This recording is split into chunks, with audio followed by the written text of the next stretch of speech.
Russia Ukraine യുദ്ധം തുടങ്ങിയതിനു ശേഷം ഇതാദ്യമായിട്ടാണ് Ukraine ഇങ്ങനെ ഒരു ആക്രമണം റഷ്യയിൽ നടത്തിയിരിക്കുന്നത്. ഒരുപക്ഷെ ഇന്നലെ പ്രേക്ഷകരിൽ പലരും കേട്ട് കാണും, യുക്രൈൻ റഷ്യയുടെ എയർ ബേസുകളിൽ ആക്രമണം നടത്തി. ഈ ആക്രമണത്തിൽ ഒരു പ്രശ്നമുണ്ട്. ഈ ആക്രമണം നടന്നിടത്താണ് റഷ്യയുടെ പ്രധാനപ്പെട്ട ബോംബർ വിമാനങ്ങളടക്കം, അതായത് ഏറ്റവും അഡ്വാൻസ്ഡും ഏറ്റവും വലുതും എന്നൊക്കെ റഷ്യ പറഞ്ഞുകൊണ്ടിരുന്ന അവരുടെ ബോംബർ വിമാനങ്ങളടക്കം ഉണ്ടായിരുന്ന ബേസുകളിലാണ് ആക്രമണം നടത്തിയത്. ആ വിമാനങ്ങളെ ടാർഗറ്റ് ചെയ്ത് തന്നെ അതിന്റെ വീക്ക് പോയിന്റ് മനസ്സിലാക്കി ആ വീക്ക് പോയിന്റുകളിൽ തന്നെ ആക്രമണം നടത്തിക്കൊണ്ട് ഇനി അത് റിപ്പയർ ചെയ്തെടുക്കാൻ പറ്റാത്ത തരത്തിൽ അതിനെ നശിപ്പിച്ചു യുക്രൈൻ.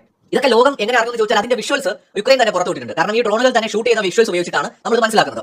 ഈ ആക്രമണം നടത്താനായിട്ട് ഇവർ പ്രധാനമായിട്ട് ഉപയോഗിച്ചത് ആത്മഹത്യാ ഡ്രോണുകളാണ്. ഇപ്പൊ ഇന്ത്യ പാകിസ്ഥാനിലും മറ്റും ആക്രമണം നടത്താൻ ഉപയോഗിച്ചതുപോലത്തെ ആത്മഹത്യാ ഡ്രോണുകൾ, ആ ഡ്രോണുകൾ ഉപയോഗിച്ചുകൊണ്ടാണ് ഈ ആക്രമണം നടത്തിയത്. ഇതിൽ ഏറ്റവും പ്രശ്നം എന്താണെന്ന് വെച്ചാൽ ഈ ആക്രമണം നടന്ന ഒരു ലൊക്കേഷൻ എന്ന് പറയുന്നത് അങ്ങ് സൈബീരിയൻ റീജിയൻ ആണ്. എന്ന് വെച്ചാൽ ചൈനയോട് അടുത്ത് കിടക്കുന്ന പ്രദേശങ്ങളാണ്. യുക്രൈനിൽ നിന്ന് ആയിരക്കണക്കിന് കിലോമീറ്ററുകൾ അപ്പുറത്ത് ഈ സൈബീരിയയിലുള്ള ഒരു ടെറിട്ടറിയിൽ വരെ എയർബേസിൽ വരെ ആക്രമണം നടത്തിയിരിക്കുകയാണ്.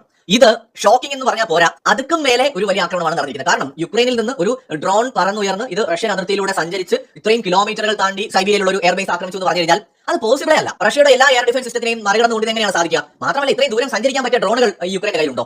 സാധ്യത തീരെയില്ല.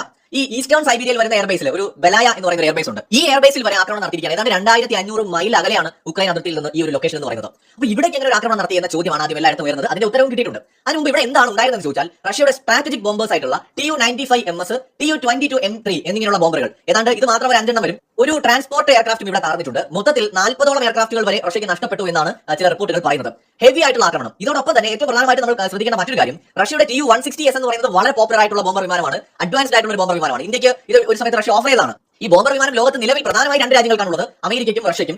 ഈ ചൈന ഈ അടുത്തിടെ എങ്ങാണ്ടോടാണ് നിർമ്മിച്ചു എന്ന് വാർത്തകൾ വന്നിരുന്നു. അപ്പോൾ വളരെ വിരലിലുണ്ടാവുന്ന 2-3 രാജ്യങ്ങളുടെ കയ്യിൽ മാത്രമുള്ളതാണ് ബോംബർ വിമാനം. ആ ബോംബർ വിമാനങ്ങളും അതുപോലെ മിഗ് വിമാനങ്ങൾ ഇവയെല്ലാം ഈ തകർത്തതിൽ ഉൾപ്പെടുന്നുണ്ട്. ഈ ബോംബർ വിമാനങ്ങൾ ആണവായുധം ആക്രമണം നടത്താനായിട്ട് ശേഷിയുള്ള ബോംബർ വിമാനങ്ങളാണ്. ഈ വിമാനങ്ങളെയാണ് തകർത്തിരിക്കുന്നത്. ഇത് എങ്ങനെ ചെയ്തു എന്ന് ചോദിച്ചാൽ റഷ്യയുടെ അകത്തു നിന്ന് തന്നെ ഉക്രൈന് സപ്പോർട്ട് കിട്ടിയിട്ടുണ്ട് എന്നാണ് സൂചന. ഇപ്പൊ നമ്മുടെ കാശ്മീരിലെ ഭീകരാക്രമണം നടക്കുമെങ്കിൽ കാശ്മീരിന്റെ ഉള്ളിൽ നിന്ന്, അല്ലെങ്കിൽ ഇപ്പൊ ഇന്ത്യയിൽ തന്നെ എവിടെ നിന്നെല്ലാം ചാരന്മാരെ പിടിവിടുന്നുണ്ട്. അത് ജാതി മതമൊന്നുമില്ല കേട്ടോ, പല മതത്തിൽപ്പെട്ട ആൾക്കാരുണ്ട്. എല്ലാ മതത്തിലുണ്ടെന്ന് പറയുന്നത് നല്ലത്. ചാരന്മാർ ഒരുപാടുണ്ട്. പാകിസ്ഥാന്റെ പൈസ വാങ്ങി നോക്കി രാജ്യത്ത് ഒറ്റുന്ന ചാരന്മാർ ഒരുപാട് ഇന്ത്യക്കകത്തുണ്ട്. അവരെ പിടിച്ചോണ്ടിരിക്കുകയാണ്. ഇതുപോലെ യുക്രൈനെയും അല്ലെങ്കിൽ നാറ്റോ രാജ്യങ്ങളോടും താല്പര്യമുള്ള റഷ്യക്കെതിരെ നിൽക്കുന്ന രാജ്യദ്രോഹികൾ റഷ്യയുടെ അകത്തുമുണ്ട്. ഇവരുടെ സഹായത്തോടെയാണ് ഉക്രൈൻ ഈ ഒരു ആക്രമണം ഇപ്പോൾ നടത്തിയത്. ഇവർ ഇതിനായിട്ട് ഉപയോഗിച്ചൊരു സ്ട്രാറ്റജി ഏതാണ്ട് വർഷങ്ങളോളം നീണ്ടുനിന്ന അവരുടെ പരിശ്രമത്തിലൂടെയാണ് അവർ ഈ ഒരു മിഷൻ സക്സസ് ആക്കിയത്. ഇവർ എന്ത് ചെയ്തെന്ന് വെച്ച് കഴിഞ്ഞാൽ ഈ ഡ്രോണുകൾ ഇവരെ ഒന്നുകിൽ പാർട്ടായിട്ട് പീസായിട്ട് പല ട്രക്കുകളിലും കയറ്റിയിട്ട് റഷ്യയുടെ പല ഭാഗങ്ങളിലേക്ക് ആദ്യം കൊണ്ടുപോയി. ഒന്നുകിൽ മുഴുവൻ രൂപത്തിൽ കൊണ്ടുപോയിരിക്കാം, അല്ലെങ്കിൽ പാർട്സ് ആയിട്ട് കൊണ്ടുപോയിരിക്കാം. അതിനുശേഷം പാർട്സ് ആയിട്ടാണ് കൊണ്ടുപോയതെങ്കിൽ ഈ യുക്രൈന്റെ ആൾക്കാരിൽ ആരെങ്കിലും അല്ലെങ്കിൽ യുക്രൈനോട് അടുത്ത് നിൽക്കുന്ന ഏതെങ്കിലും ഒരു എക്സ്പെർട്ട് റഷ്യയുടെ അകത്ത് നിന്ന് തന്നെ ഇത് എത്തേണ്ട ഒരു സ്ഥലത്ത് എത്തുമ്പോൾ ഇതിനെ ജോയിൻ ചെയ്ത് വെച്ചിട്ടുണ്ടാകാം. ഇല്ലെങ്കിൽ ട്രക്കുകളിൽ കയറ്റി കിലോമീറ്ററുകളോളം ദൂരം, ആയിരക്കണക്കിന് കിലോമീറ്ററുകളോളം ദൂരം ഈ ഡ്രോണുകളെ കൊണ്ടുവന്നിട്ട് എവിടെയെങ്കിലും ഒരു സ്ഥലത്ത് ഇതിനെ സുരക്ഷിതമായിട്ട് ഉപേക്ഷിക്കുന്നു.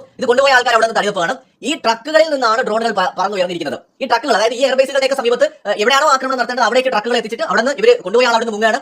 അതിനുശേഷം ഇതിൽ നിന്ന് ഈ ഡ്രോണുകൾ പറന്നുയർന്ന് പോയിട്ട് ആക്രമണം നടത്തിയിരിക്കുന്നു എന്നാണ് ഇപ്പോൾ മനസ്സിലാവുന്നത്. അതുകൊണ്ടാണ് റഷ്യയുടെ ഉള്ളിൽ ഇത്രയും ഡീപ്പായിട്ട് കയറിയിട്ട് അയക്കാനായിട്ട് ഉക്രൈന് കഴിഞ്ഞിരിക്കുന്നത്. എന്ന് വെച്ചാൽ അകത്തുനിന്ന് റഷ്യയുടെ അകത്തുനിന്ന് സപ്പോർട്ട് കിട്ടിയിട്ടുണ്ട്. ഇല്ലാതെ ഇത് സാധ്യമേ അല്ല. അപ്പൊ ഇങ്ങനെ വളരെ സ്ട്രാറ്റജി ഫോം ചെയ്തിട്ടാണ് യുക്രൈൻ ഈ ഒരു ആക്രമണം നടത്തിയിരിക്കുന്നത്. ഇത് വേറെ ലെവലാണ്. ഇപ്പൊ ഇന്ത്യ നമ്മുടെ പാകിസ്ഥാന്റെ ഉള്ളിൽ കയറി നടത്തിയ ആക്രമണങ്ങൾ എപ്പോഴും ഈ അടുത്ത കാലത്ത് പ്രശംസിക്കപ്പെടുന്നുണ്ട്, ആ ഒരു തന്ത്രങ്ങളെ. അതുപോലെ യുക്രൈൻ ഇപ്പോൾ കാണിച്ചിരിക്കുന്നത് ഒരു മികച്ച യുദ്ധതന്ത്രമാണ്. കാരണം റഷ്യയുടെ ഉള്ളിൽ നേരിട്ട് ഒരു മിസൈൽ ഇത്രയും ദൂരെ അയച്ച് അല്ലെങ്കിൽ ഒരു ഡ്രോൺ അയച്ച് ആക്രമണം നടത്തുക എന്ന് പറയുന്നത് എളുപ്പമല്ല.